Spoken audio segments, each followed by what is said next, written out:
Ha ha ha, look at that. I'm king of the nerds. It's actually pretty brilliant, that is. Today I'm going to be taking a look at what is in this box. It is the new iFlight FPV Backpack. It does look very similar to the Torvol FPV Backpack. I'm not sure what all of these numbers are here, but that's United Kingdom or Great Britain.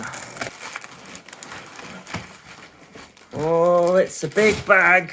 So as I mentioned, this bag looks very similar to the Torvol FPV Backpack, the Pit Stop Pro, I think it is called. This is iFlight's version of it, so they have made it themselves.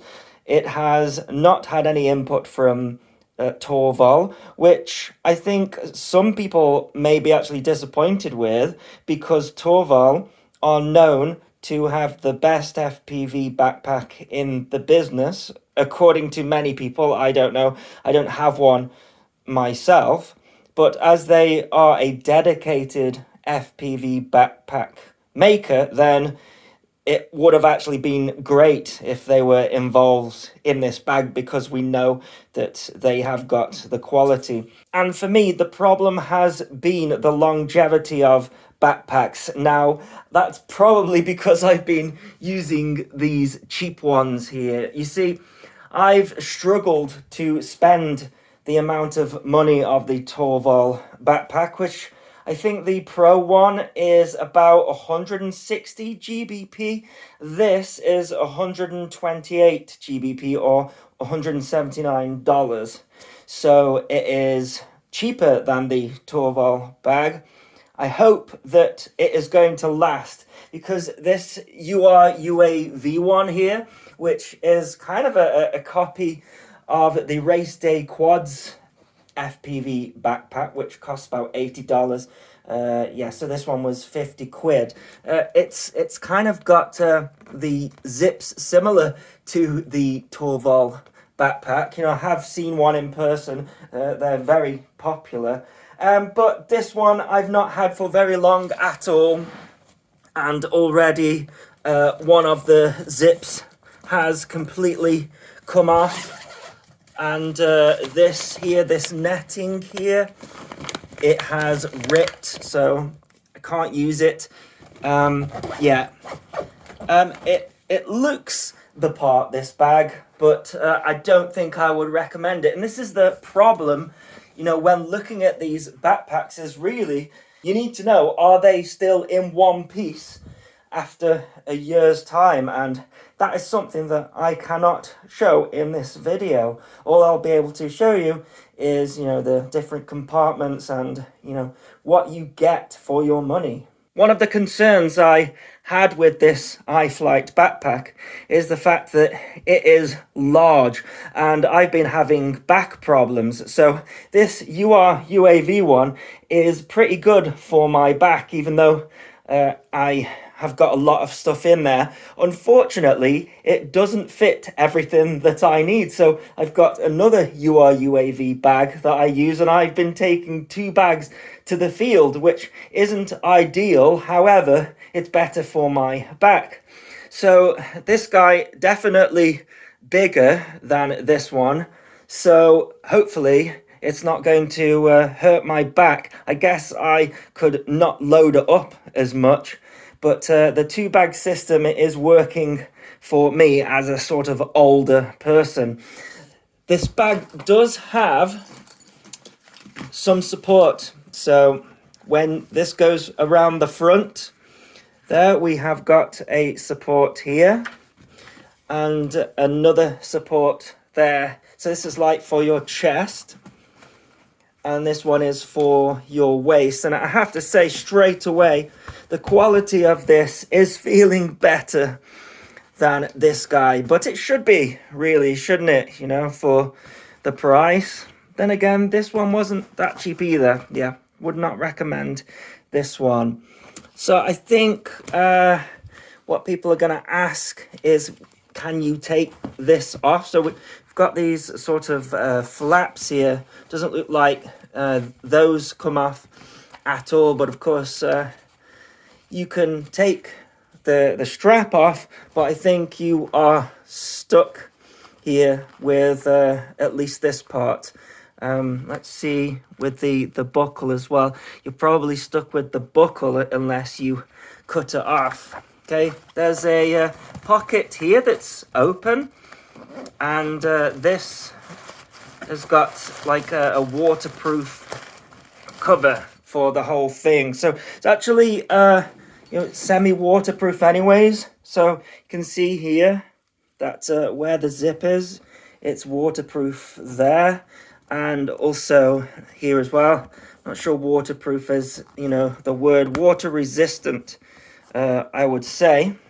But yes, we've got that to go over your quads, and it acts as like a cushion when it's in there as well. Not sure why it's open though.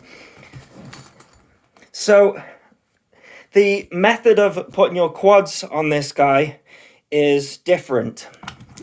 Your quads are going to go in here like that, whereas on this backpack you've got like this strap, and it will go over the body of your quadcopter.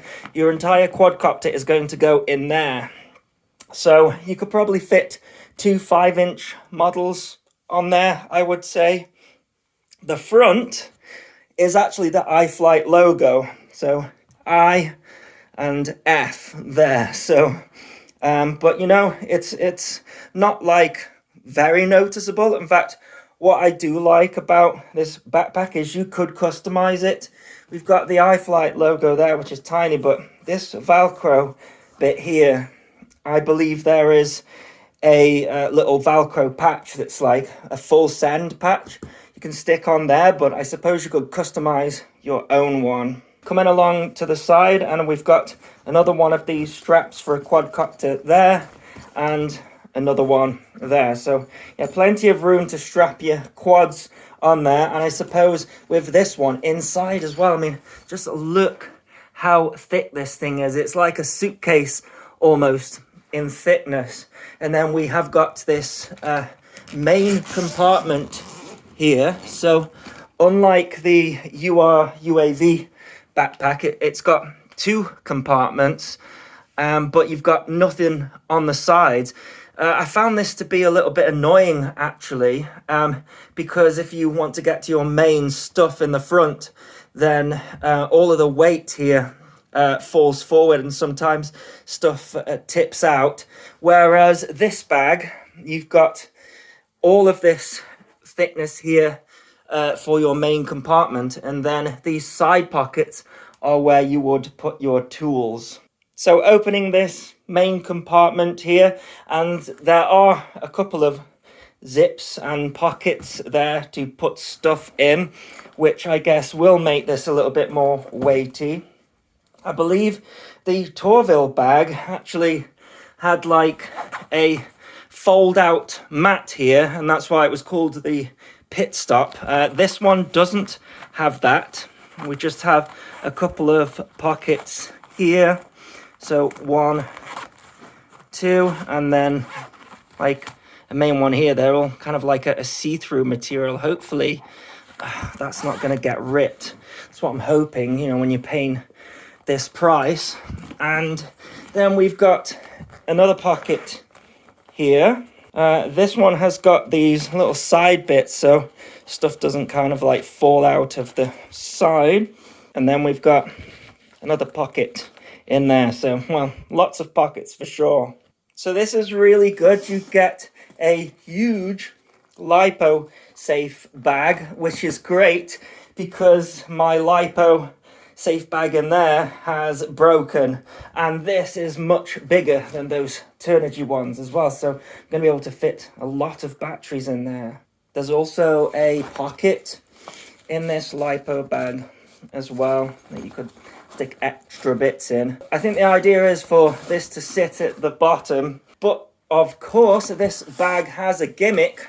You can see these tubes coming out here, and you might have seen the pictures on social media, but these are fiber optic strips, and these will plug into a RGB adapter, which is there, and you can put a 2 to 6S Lipo, and there's certain RGB colors that you can select with this thing.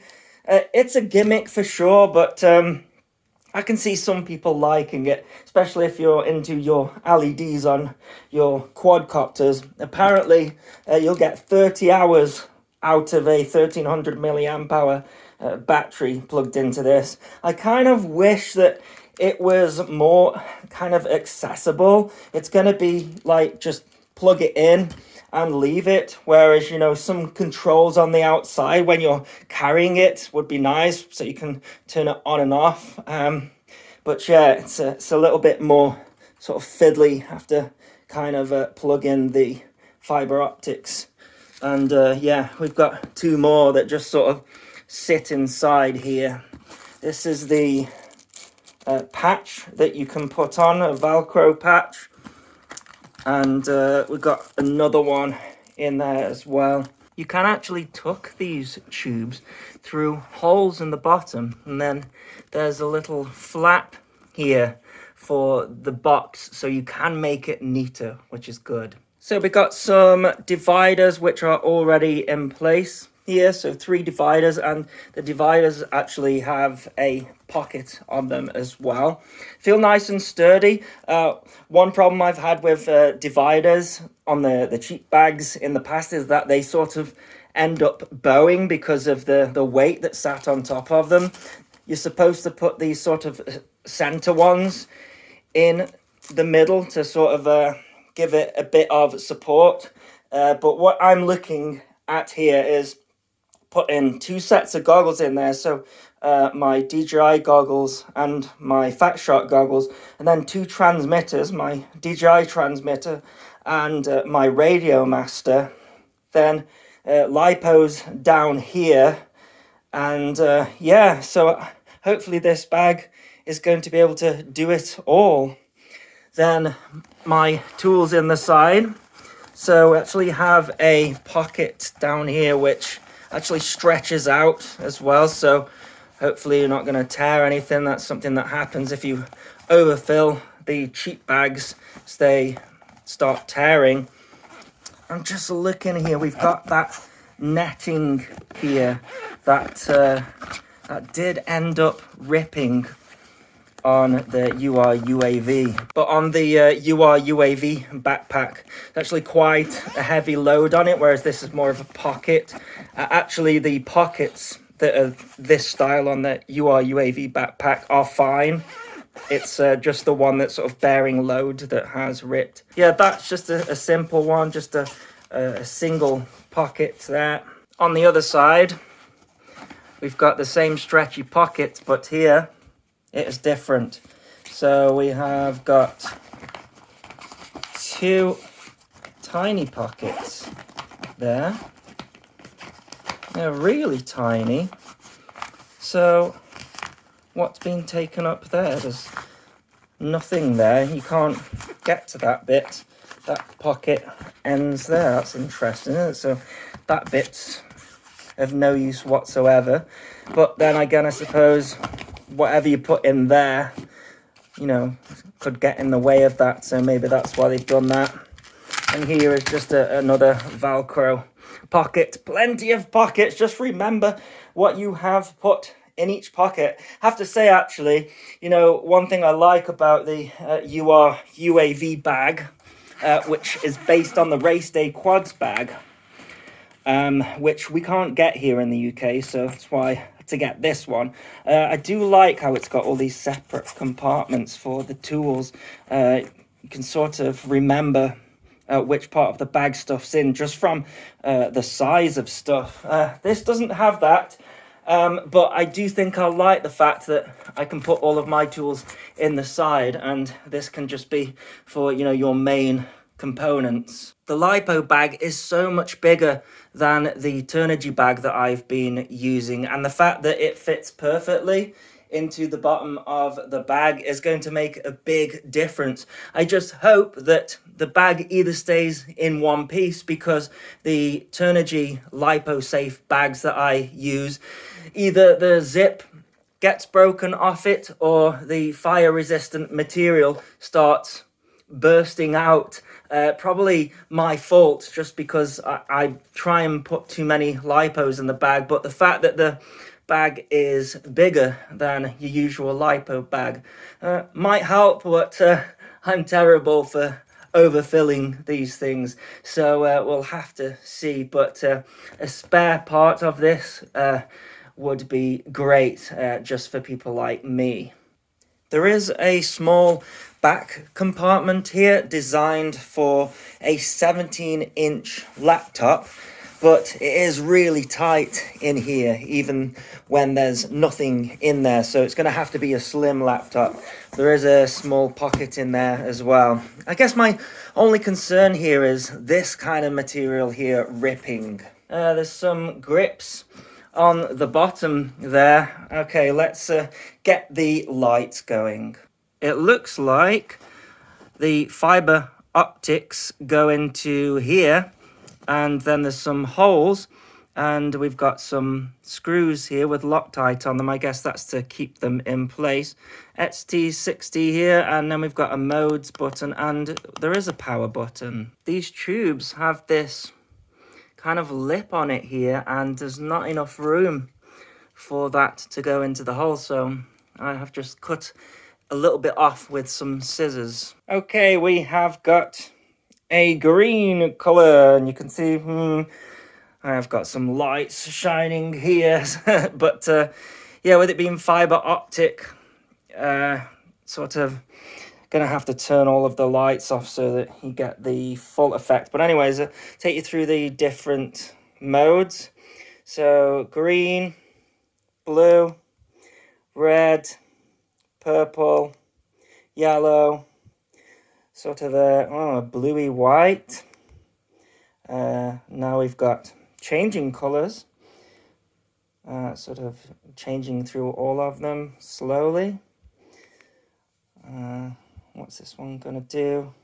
Back to blue, I guess, and then green. Yeah, so yeah, that's everything that it does. Check it out. That actually looks pretty cool from the front. The little box has got a voltage cutoff of 3.3 volts, it says, so hopefully it won't ruin your lipo if you just want to keep this going all day. I imagine if it was outside in the sun, then it wouldn't be very bright, but yeah, certainly just under these lights here. And if I turn those off,